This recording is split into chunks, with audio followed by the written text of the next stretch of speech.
उत्तराखंड में भारी बारिश के साथ आज प्रवेश करेगा मानसून। अगले 5 दिन होगी झमाझम बरसात। मौसम विभाग ने जारी किया भारी बारिश का ऑरेंज अलर्ट।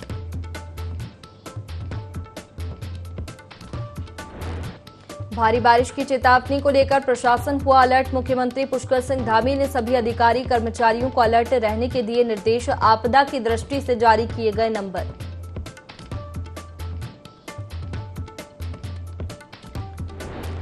चमोली में उठी मठ रोड पर अनियंत्रित होकर गहरी खाई में गिरा टेम्पो ट्रेवलर। हादसे में सभी घायलों को पुलिस ने किया रेस्क्यू।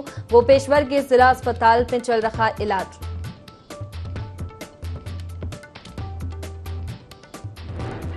विकासनगर में मित्र पुलिस ने चोर को दिया 3rd degree torture. Social media पर वीडियो हुआ वायरल। एसएसपी ने दोनों कांस्टेबल को किया लाइन हाजिर।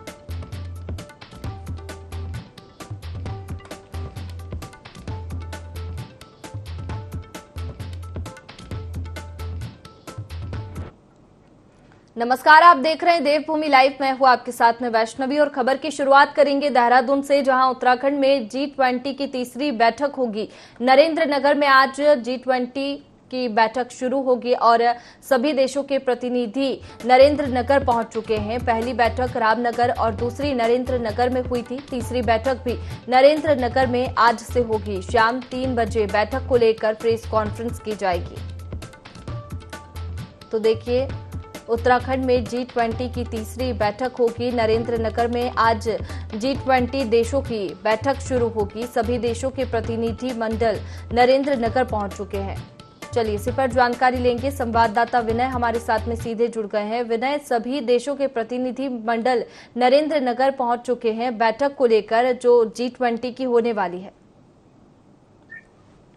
जी बिल्कुल, देखिए G20 की तीसरी जो बैठक है वो आज फिर से जा रही है। इससे पहले भी 2 बैठकें हैं, एक रामनगर में और दूसरी जो है वो भी नरेंद्र नगर में। इसके बाद आज जो तीसरी बैठक है वो फिर से नरेंद्र नगर में होने जा रही है और उसमें भी 20 देशों के जो डेलीगेट्स हैं वो यहाँ पर नरेंद्र नगर पहुंच चुके हैं। उसको लेकर के आज जो चर्चाएं होनी है वो उत्तराखंड किस तरीके से विकास होने हैं, वो सब मुद्दों को लेकर के जो है यहाँ पर ये बैठक आयोजित। बिल्कुल, डेलीगेट्स पहुंच चुके हैं। क्या तैयारियां हैं अब बैठक को लेकर, कितने सत्र में होगी? जी बिल्कुल, देखिए ये जो तीसरी बैठक है आज होने जा रही है और तैयारियों की अगर बात करें तो तैयारियां हैं वो लगातार यहाँ पर की जा रही है। और आज जो प्रेस वार्ता है वो भी यहाँ पर प्रेस यहाँ पर 3 बजे जो है किया जाएगा। क्या कुछ रणनीति के तहत किया गया है, क्या कुछ जो है डेलीगेट्स इसमें जो होता है किस तरीके से जो है इसमें अपनी बात रखेंगे, क्या कुछ चर्चाएं होंगी, इन सबको लेकर के जो है आज ये बैठक रखी गई है और एक अहम बैठक जो है इसको माना जा रहा है। जी बिल्कुल, उत्तराखंड को भव्य बनाने की तैयारी है और ये तीसरी बैठक नरेंद्र नगर में हो रही है। आज कौन कौन से डेलीगेट्स इसमें शामिल होंगे और कौन शामिल होंगे? जी बिल्कुल, देखिए यहाँ पर अगर डेलीगेट्स की बात करें तो ब्राजील से भी जो है काफी बड़ी संख्या में जो है यहाँ पर डेलीगेट्स पहुंच चुके हैं और साथ ही साथ इसके अलावा भी और कई देशों के जो डेलीगेट्स थे वो भी यहाँ पर पहुंच चुके हैं। और यहाँ पर अगर देखा जाए तो जैसे कि नरेंद्र नगर में पिछली बार अजय भट्ट जी ने जो है यहाँ पर प्रेस को संबोधित किया था, इस बार फिर से वही यहाँ पर प्रेस को संबोधित कर सकते हैं। जी चलिए, बहुत शुक्रिया विनय जानकारी के लिए। आगे बढ़ेंगे। खटीमा में सुरई रेंज वन विभाग ने छापामार कार्रवाई की। इस दौरान विभाग ने अवैध कटान की लकड़ी ले जा रहे एक कैंटर वाहन को पकड़ने में सफलता हासिल की है, लेकिन आरोपी मौके से फरार हो गए। हालांकि पुलिस ने मामला दर्ज कर फरार आरोपी की तलाश में जुट गई है।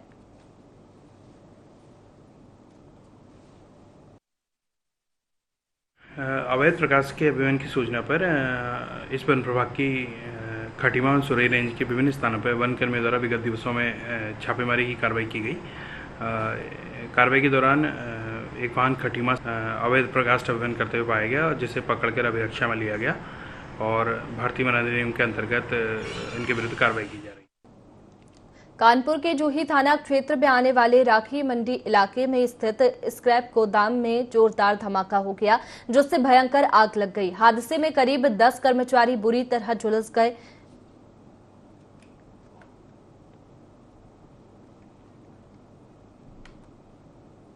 हरिद्वार के बेलडा केस में अनुसूचित जनजाति के लोगों पर पुलिस कार्रवाई कर रही है। कांग्रेस के प्रतिनिधि मंडल ने सीएम धामी से इस मामले की जांच आईजी गढ़वाल व अन्य अधिकारियों से कराने की मांग की है। 15 दिन के अंदर जांच किए जाने की मांग की। इस दौरान सीएम धामी ने मृतक पंकज के परिजनों को सांत्वना जताते हुए निष्पक्षता के साथ जांच कराने का आश्वासन दिया है। तो देखिए, हरिद्वार के बेलडा केस में अनुसूचित जनजाति के लोगों पर पुलिस कार्रवाई कर रही है और कांग्रेस के प्रतिनिधि मंडल ने सीएम धामी से इस मामले की जांच आईजी गढ़वाल व अन्य अधिकारियों से कराने की मांग की है। 15 दिन के अंदर जांच किए जाने की मांग की गई और इसी दौरान सीएम धामी ने मृतक पंकज के परिजनों को सांत्वना जताते हुए निष्पक्षता के साथ जांच कराने का आश्वासन दिया है।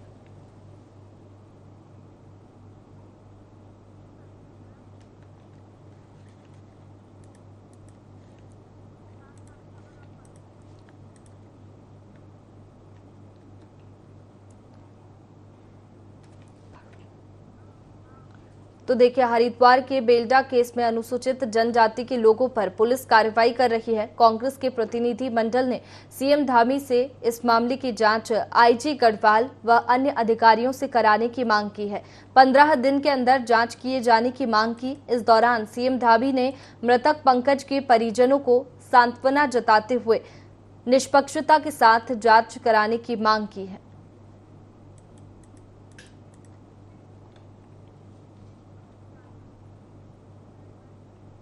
चलिए आगे बढ़ते हैं, जहां देहरादून से खबर और उत्तराखंड में स्टिंग मामले को लेकर सियासत गर्मा गई है। कांग्रेस भाजपा पर चुनाव से पहले विपक्ष के नेताओं का उत्पीड़न करने का आरोप लगा रही है। वहीं भाजपा के प्रदेश प्रवक्ता मधु भट्ट का कहना है कि मामले की जांच सीबीआई कर रही है। कांग्रेस सीबीआई की जांच से घबरा गई है। कांग्रेस के नेता सही है तो फिर जांच से क्यों डर रहे हैं? जरूर कुछ गड़बड़ है, इसलिए कांग्रेस भाजपा पर अनर्गल आरोप लगा रही है।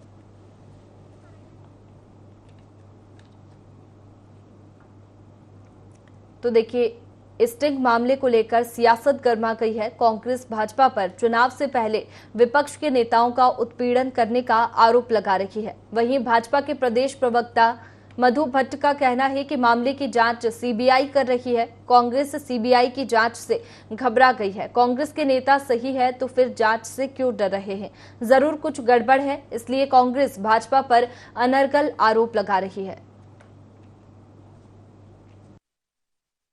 निश्चित रूप से देखिए, अब जिस प्रकार से ये मामला आया है, ये मामला जो है सीबीआई के द्वारा इसमें जांच की जा रही है। सर्वोच्च एजेंसी है, इसमें वो जांच कर रही है। और जांच से क्यों बौखलाहट है कांग्रेस को? क्यों इनके अंदर इतनी बेचैनी क्यों हो रही है? अगर ये निष्पक्ष, अगर ये दूध के धुले हुए हैं तो होने दीजिए जांच। दूध का दूध, पानी का पानी हो जाएगा। आने दीजिए सबके सामने सत्य। और सत्य से क्यों डर रहे हैं ये लोग?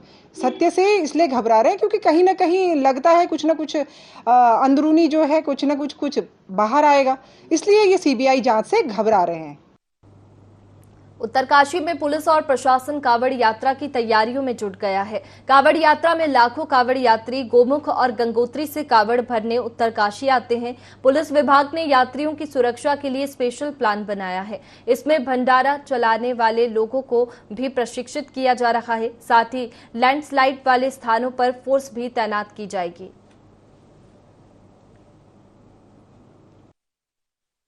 दूर दराज के क्षेत्रों से जो कावड़िए भोले के भक्त आ रहे हैं, उनकी सरल, सुगम और सुरक्षित कावड़ यात्रा के लिए उत्तरकाशी पुलिस पूरी तरह से प्रतिबद्ध है और उनके स्वागत के लिए पूरी तरह से हम तैयार हैं। बाहर से जो लोग आते हैं, जो भंडारे लगाते हैं मेन स्थान पे, जैसे मनेरी, ओंगी, मातली और भैरव चौक पे, उनके साथ हमारी मीटिंग जो है आगे प्लान है और उनको हम बता देंगे कि भाई किस तरह से जो है उनका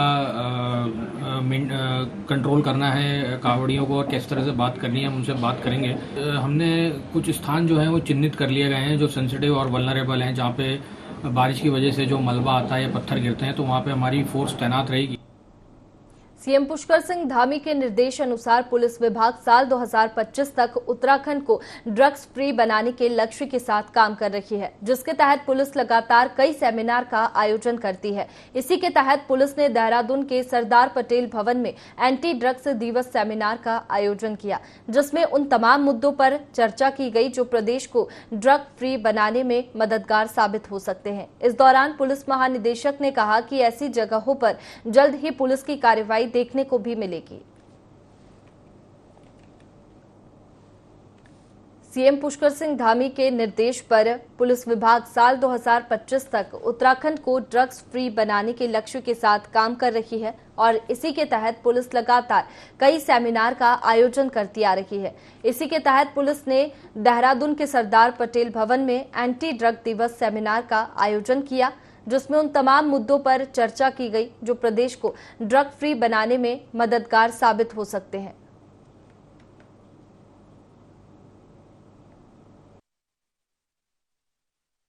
अगर टारगेट दिया तो उसको जरूर पूरा करेंगे, ठीक है ना। और ज़्यादा फास्ट स्पीड से हम उसको कंट्रोल करना चाहेंगे। हमारा छोटा स्टेट है, देश बहुत बड़ा है, तो जरूर हमें सफलता मिलेगी। हम सब मिलकर प्रयास करेंगे तो जरूर सफलता मिलेगी। देहरादून में कांग्रेस प्रदेश अध्यक्ष करण माहरा ने बीजेपी पर बड़ा हमला बोला है। करण माहरा ने विधायक मदन कौशिक सहित बीजेपी नेताओं पर लैंड जिहाद करने का आरोप लगाया। करण माहरा ने जूना अखाड़ा की करोड़ों की जमीन को खुर्द बुर्द करने का आरोप लगाते हुए महामंडलेश्वरों के आक्रोश की वीडियो जारी की। साथ ही कुछ दस्तावेज भी प्रस्तुत कर मदन कौशिक के परिवार वालों के नाम जमीन खरीदी का आरोप लगाया।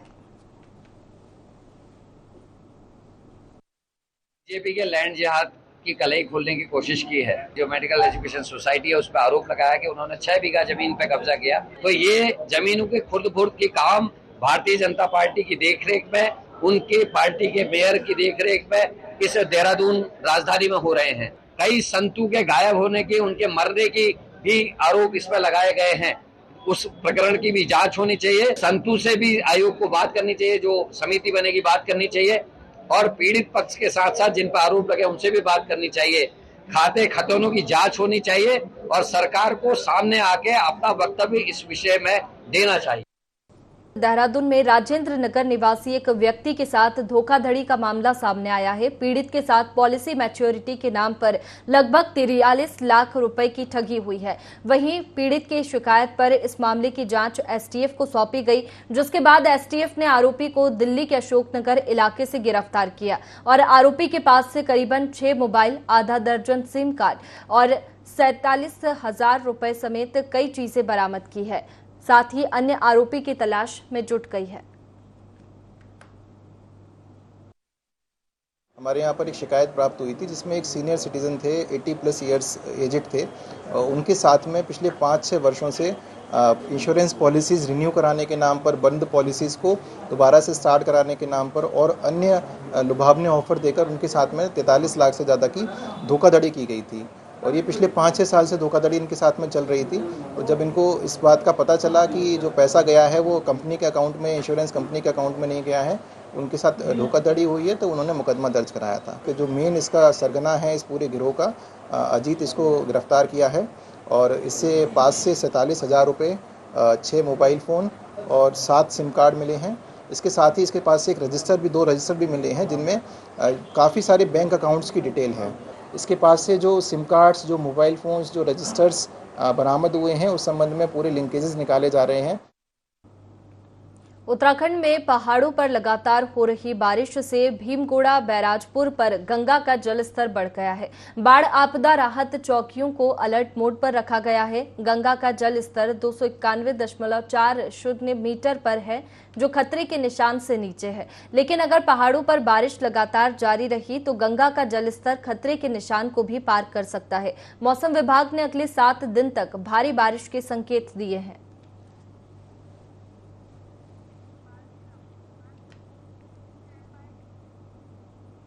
एंटी ह्यूमन ट्रैफिकिंग टीम और श्रम विभाग ने संयुक्त रूप से सितारगंज में बाल श्रम के खिलाफ अभियान चलाया।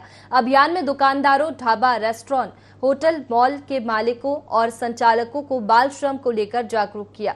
और बताया गया कि बाल श्रम अपराध है, जिसके तहत जुर्माना सजा दोनों का प्रावधान है। अभियान के दौरान सितारगंज क्षेत्र में 5 बच्चों को बाल श्रम करते हुए पाया गया, जिनकी काउंसलिंग चाइल्ड वेलफेयर कमेटी द्वारा मौके पर परिजनों को बुलाकर की गई। वहीं भविष्य में इस प्रकार से पुनः बाल श्रम करते पाए जाने पर वैधानिक कार्रवाई करने के संबंध में भी अवगत कराया गया।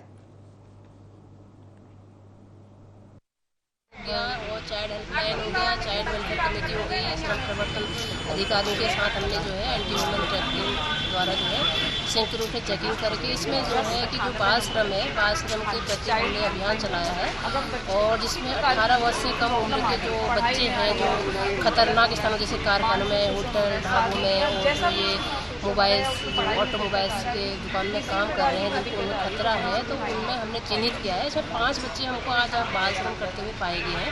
इनको हमने रेस्क्यू किया है और उनके घर परिजनों को बुला करके उनका काउंसलिंग करा करके हिदायत दी गई है कि भविष्य में इस तरह के आप बच्चों से काम न कराएं। चंपावत में जंगलों में आग लगने का सिलसिला रुकने का नाम नहीं ले रहा है। जिले के पाटी ब्लॉक के धूनाघाट, रंगल बैंड और गरसल लेक आदि क्षेत्रों में जंगलों में भीषण आग से वन संपदा को काफी नुकसान पहुंचा है। वहीं धूनाघाट क्षेत्र में जंगलों में लगी आग को 2 महिला वनकर्मी के साथ कुछ स्थानीय लोग आग बुझाते हुए नजर आए। बताया जा रहा है कि लोग जंगल में आराम करने बैठते हैं और जलती हुई बीड़ी सिगरेट को जंगल में फेंक देते हैं, जिस कारण आग लग रही है। लोग घास उत्पादन बढ़ाने के लिए जंगलों में आग लगा देते हैं।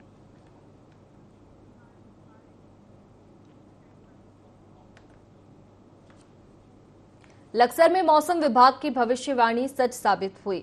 सुबह से ही झमाझम बारिश का दौर शुरू हो गया। चंद घंटे की हुई बारिश से बाजार और कई कॉलोनियां जलमग्न हो गई है। सड़कों पर पानी भरने से नगरपालिका के विकास कार्यों की पोल खुल गई।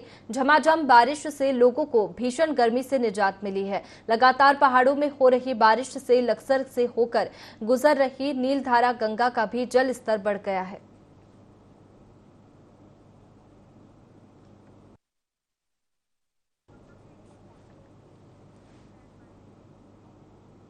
'मौसम विभाग ने प्रदेश के अधिकतर क्षेत्रों में 24 तारीख से 26 तारीख तक भारी बारिश का अलर्ट जारी किया है। इसको लेकर मौसम विभाग ने लोगों को सावधान रहने की सलाह दी है। साथ ही भारी बारिश को देखते हुए जिला प्रशासन और आपदा प्रबंधन को भी सतर्क रहने के लिए कहा गया है। उत्तरकाशी, देहरादून, टिहरी, नैनीताल, बागेश्वर, पिथौरागढ़ जिलों में भारी बारिश होने की संभावना है। मौसम केंद्र देहरादून के निदेशक विक्रम सिंह ने बताया कि 3 दिन प्रदेश के अधिकतर जिलों में भारी बारिश की संभावना है। ऐसे में नदियों का जल स्तर भी बढ़ सकता है।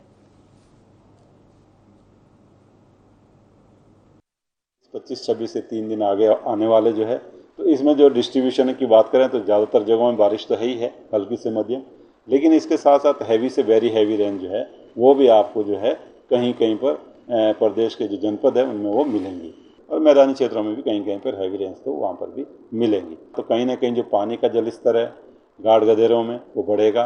तो जो लोग इसके आसपास रहते हैं या इसी तरह स्ट्रीम्स वगैरह है तो उनमें भी पानी बढ़ेगा। इवन में देहरादून या जो हमारी और भी नैनीताल है, ये ऐसे ऐसे जो सिटीज़ है, हल्द्वानी वगैरह, इसकी भी बात करूँ तो यहाँ भी अच्छी बारिश है जो 3 दिन ये रहने वाली है। तो जो लोग इसके आसपास रहते हैं उनको सतर्क रहने की ज़रूरत है। लाइन पार संजय नगर विकास एवं कल्याण समिति लालकुआं ने क्षेत्रीय विधायक डॉक्टर मोहन सिंह बिष्ट का सम्मान समारोह आयोजित किया, जिसमें कॉलोनी वासियों ने विधायक डॉक्टर मोहन सिंह बिष्ट का माल्यार्पण करते हुए स्वागत किया। जिसके बाद कॉलोनी वासियों ने क्षेत्रीय विधायक को समस्याओं से अवगत कराते हुए विभिन्न मांगों को लेकर ज्ञापन सौंपा। क्षेत्रीय वासियों ने नगर पंचायत लालकुआं का सीमा विस्तार कर लाइन पार संजय नगर को शामिल करने, जर्जर सड़कों का निर्माण करने समेत कई मांगे की। वहीं सभा को संबोधित करते हुए विधायक ने कॉलोनी वासियों को आश्वासन दिया। लोगों ने मेरा ध्यान आकर्षित किया है। जिस सड़क पे हम लोग खड़े, इसकी बहुत लंबे समय से इसको बनाने की मांग थी और ये सड़क स्वीकृत हो चुकी है। इस सड़क को हम जल्दी बनाने जा रहे हैं। इसके अलावा जो इस क्षेत्र को नगर पालिका में शामिल करके नगर पंचायत का विस्तारीकरण करके नगर पालिका बनाने की मांग है, उसके लिए भी हमने पूर्ण कार्रवाई कर दी है। शासन से उसमें जो है जानकारी मांगी गई है जिला प्रशासन से, वो वहाँ से आ चुका है। उसके लिए हम लोग प्रयासरत हैं। इस क्षेत्र में नाली से लेके सड़कों से लेके और अन्य जो भी समस्याएं हैं सब मेरे संज्ञान में है, तो मैं इसके लिए प्राथमिकता के आधार पर कार्य करूँगा और इस क्षेत्र को लालकुआ नगर का सबसे उत्कृष्ट क्षेत्र बनाने के लिए प्रयास करूँगा। जनपद उधम सिंह नगर में मौसम विभाग की भविष्यवाणी सही साबित हो गई है। जहां जनपद में तेज बारिश हुई, बारिश से लोगों को गर्मी से निजात मिली, तो वहीं दूसरी ओर बारिश से धान किसानों के चेहरे भी खिल उठे। अब किसान बारिश के बाद धान की रोपाई शुरू कर सकेंगे।